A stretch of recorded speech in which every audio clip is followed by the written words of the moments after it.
বিদেশিরা এখানে আমাদের জব মার্কেট দখল করে আছে, এটা একটা স্বাধীন দেশে হতে পারে না। 169টা দেশের নাগরিক অবৈধভাবে কর্মক্ষেত্রে নিয়োগ আছে, সবচেয়ে বেশি ইন্ডিয়ান নাগরিক। বাংলাদেশে কত অবৈধ এবং বৈধ বিদেশি নাগরিক কাজ করছে তার তালিকা মাননীয় কোর্টে সাবমিট করার জন্য ডাইরেকশন দিয়েছে।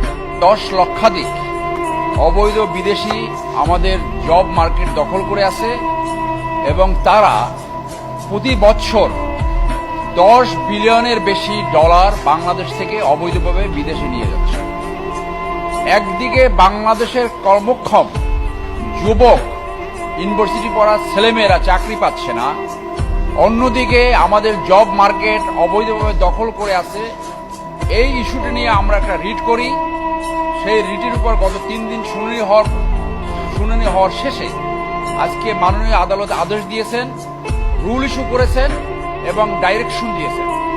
রুল ইস্যু করেছেন কেন অবৈধ বিদেশিদের বিরুদ্ধে ব্যবস্থা না নেওয়া অবৈধ ঘোষণা করা হবে না, এবং ডাইরেকশন দিয়েছেন পুলিশের উপরে যে একটা সুষ্ঠু তদন্ত করে, একটি নিরপেক্ষ তদন্ত করে বাংলাদেশে কত অবৈধ এবং বৈধ বিদেশি নাগরিক কাজ করছে তার তালিকা মাননীয় কোর্টে সাবমিট করার জন্য ডাইরেকশন দিয়েছে।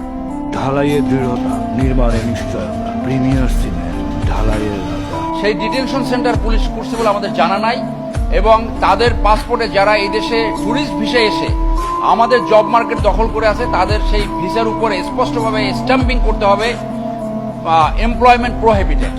বাংলাদেশের কোনো নাগরিক বিদেশে যেয়ে কি এইভাবে জব মার্কেট দখল করতে পারবে? আপনি যান না আজকে ইন্ডিয়া, দেখবেন যে আপনি একটা জব নেবেন, আপনি কালকে জেলে ল্যান্ড করবেন। তো আমাদের দেশ কেন এটা হলো? যাদের এখানে ব্যবস্থা নেওয়ার কথা, যে পুলিশের ব্যবস্থা নেওয়ার কথা, যে পররাষ্ট্র মন্ত্রণালয়ের ব্যবস্থা নেওয়ার কথা, তারা কেন নিচ্ছে না? এটা জনস্বার্থের বিপক্ষে যায়।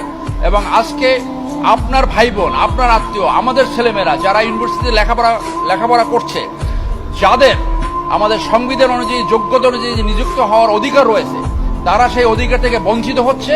আর অন্যদিকে বিদেশিরা এখানে আমাদের জব মার্কেট দখল করে আছে, এটা একটা স্বাধীন দেশে হতে পারে না। সেইটি মাননীয় আদালত সেটা অত্যন্ত আগ্রহের সাথে নিয়েছেন এবং তারা এই আদেশ দিয়েছে।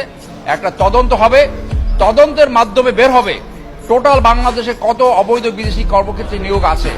আনফরচুনেটলি বাংলাদেশে কোনো সংস্থার কাছে সঠিক ডাটা নাই কত অবৈধ বিদেশি আমাদের জব মার্কেট দখল করেছে। আমরা এখন এই রিটের মাধ্যমে, এই আদেশের মাধ্যমে একটা সঠিক ডাটা পাবো বলে আমরা মনে করি। এখানে আমরা একটা রিপোর্টে দেখেছি 169টা দেশের নাগরিক অবৈধভাবে কর্মক্ষেত্রে নিয়োগ আছে, সবচেয়ে বেশি ইন্ডিয়ান নাগরিক, এরপরে আছে চায়না, পাকিস্তান, শ্রীলঙ্কা এবং আফ্রিকার অনেক আছে যারা এই দেশের এই বিভিন্ন যে এটিএম বুথ আছে সেই বুথগুলো লুট করে এবং ড্রাগের সাথে, তার ড্রাগ ব্যবসার সাথে জড়িত আছে। রিসেন্টলি একটা রিপোর্ট বের হয়েছে যেখানে 169টা দেশের নাগরিক বাংলাদেশে অবৈধভাবে কর্মক্ষেত্রে আছে বলে সেই রিপোর্টে প্রকাশিত হয়েছে।